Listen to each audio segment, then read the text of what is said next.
Früher hat es mich sehr gekränkt, dass meine Eltern mich nicht unterstützt haben. Ich habe nur davon geträumt, selbst Musik machen zu können. Man darf die eigenen Träume nicht aufgeben, egal was andere sagen.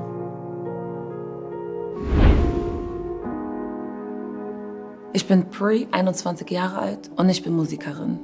Meine Leidenschaft zur Musik war schon immer da. Damals im Chor fand ich das schon immer super, wie die gesungen haben. Künstler, die mich sehr inspiriert haben, waren beispielsweise Alicia Keys, Michael Jackson. Das waren immer meine Vorbilder.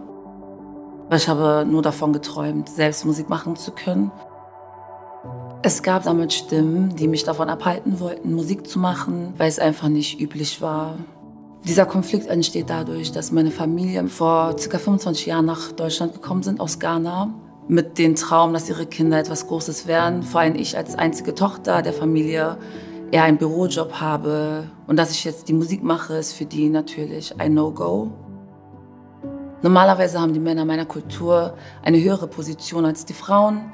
Wir sind eher zu Hause, putzen, kochen, Kinder großziehen. Und für mich habe ich von Anfang gesagt, ich möchte nicht dieses Schicksal wählen. Früher hat es mich sehr gekränkt, dass meine Eltern mich nicht unterstützt haben. Aber dadurch habe ich gelernt, für mich selbst gerade zu stehen und dass ich am Ende des Tages eben mein stärkster Supporter bin. Also ich wusste ganz lange nicht, wer ich bin, wer ich sein kann, wer ich sein will. Und Musik ist irgendwie so ein kleiner Lebensretter. Es hilft mir sehr dabei, meine Gefühle zu definieren, einen klaren Blick zu bewahren und mir meine Umwelt selbst zu gestalten, wie ich sie momentan wahrnehmen möchte. Mein erstes Album entstand in meinem Zimmer. Diese Songs kamen wie aus mir rausgeschossen. Mit jedem weiteren Song kam immer mehr, ein Stückchen mehr ich zum Vorschein, weshalb ich der Musik einfach sehr viel zu danken habe. Seitdem ich im Zentrum von Berlin wohne, fühle ich mich viel freier und habe mehr Kraft, ich selbst zu sein. Ich merke, wie ich hier aufblühe und es einfach nochmal ein komplett neues Leben ist für mich. Das erste Mal im Studio war sehr überraschend für mich. Das Mikrofon mit den Kopfhörern, dann mit anderen Leuten, es ist nochmal ein ganz anderes Ding als zu Hause alleine für sich aufzunehmen. Du fängst an mit einer kleinen Idee, in welche Richtung soll es überhaupt gehen, was für eine Stilrichtung möchtest du. Aus einer Idee wird auf einmal ein Text, aus einem Text wird die Produktion, ein Beat.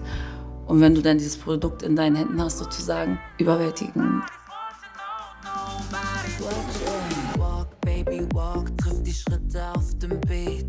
Round and round, compose for me. Jedes Mal aufs Neue kann man gar nicht glauben, dass man das von einem kleinen Gedanken in so eine große Produktion geschafft hat. Die nächsten Schritte sind natürlich das offizielle große Debüt.